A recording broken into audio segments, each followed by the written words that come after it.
بعض بات ہم لوگ روزی کمانے کے عمل کو دین سے باہر کوئی عمل سمجھتے ہیں،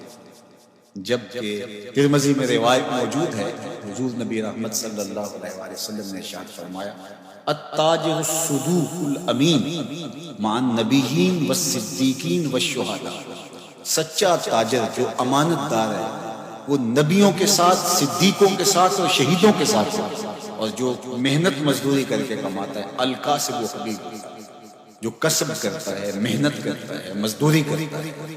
کتنا بڑا اعزاز کہ اللہ کا حبیب کا۔ تو رزق کمانا یہ ہمارے دین میں عین عبادت ہے۔ اللہ کے محبوب علیہ السلام نے ایک موقع پہ ارشاد فرمایا ما ودع فی امرأ فہی صدقہ، جو کمائی کر کے لا کے تو بیوی کے منہ میں رکھتا ہے، لقمہ ڈالتا ہے، فرمایا وہ بھی صدقہ ہے، اس کا بھی تجھے صدقے کا ثواب نصیب ہوتا ہے۔ سورہ الجمعہ اٹھائیے، وہاں جب جمعۃ المبارک پڑھنے کی تاکید کی گئی اور کہا کاروبار چھوڑ دو، اور پھر فرمایا جب تم جمعۃ المبارک کی نماز ادا کر لو پھر اللہ کے فضل کو ڈھونڈنے نکلو، اللہ اکبر، تلاش رزق میں نکل پڑو، یہ اللہ کا فضل ہے۔ وَأَقِيمُوا الصَّلَاةَ، نماز قائم کرو، وَآتُوا الزَّکَاةَ، اور زکوٰۃ ادا کرو، وَأَقْرِضُوا اللَّهَ قَرْضًا حَسَنًا، اور اللہ کو قرض حسن۔ کیا کرم نوازیوں کے رنگ ہیں، خود دے کے اور خود کہتا ہے کہ مجھے قرض دے دو، اور پھر فرمایا کہ میں اس کو لٹاؤں گا، ایسے نہیں کہ جتنا تم نے دیا میرے دیے سے دیا اور پھر میں تمہیں اس کو لٹا دوں، تو کہا دگنا کر کے لٹاؤں گا۔ اللہ اکبر۔ تو یہ اللہ تعالیٰ جل شانہ بندوں کا امتحان لیتا ہے، مال دے کر کے بھی امتحان لیتا ہے اور مال سے محروم کر کے بھی اللہ بندوں کا امتحان لیتا ہے۔ کامیاب ہونے والے جب محرومی مال ہوتی ہے پھر بھی کامیاب ہوتے ہیں،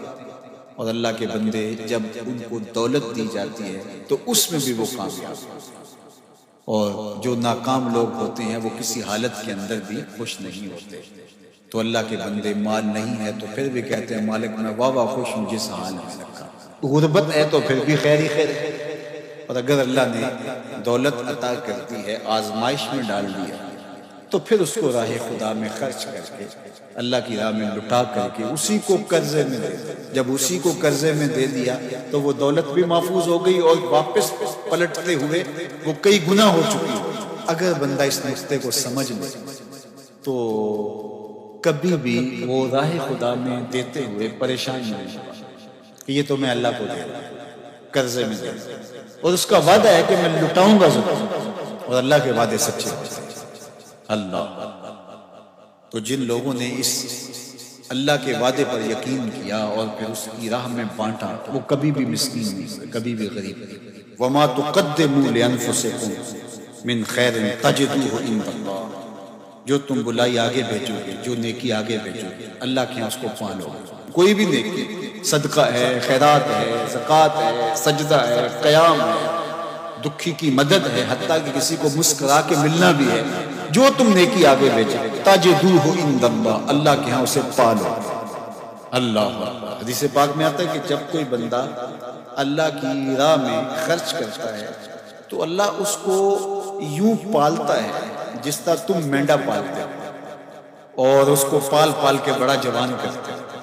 تو جب تم راہ خدا میں دیتے ہو تو اللہ اس کو یوں پالتا ہے، اور قیامت کے دن جب بندہ دیکھے گا ان لوگوں کے صلے کو جنہوں نے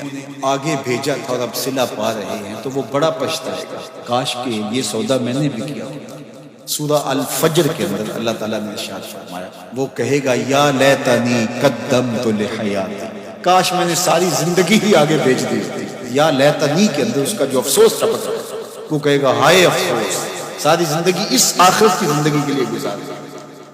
لیکن اس دن پھر پچھتانے کا کوئی فائدہ نہیں ہوگا۔ آج کا پچھتاوا کل کی بہتری کا ضامن ہے، کل کا پچھتاوا سوائے حسرت بڑھانے کے اور کچھ نہیں۔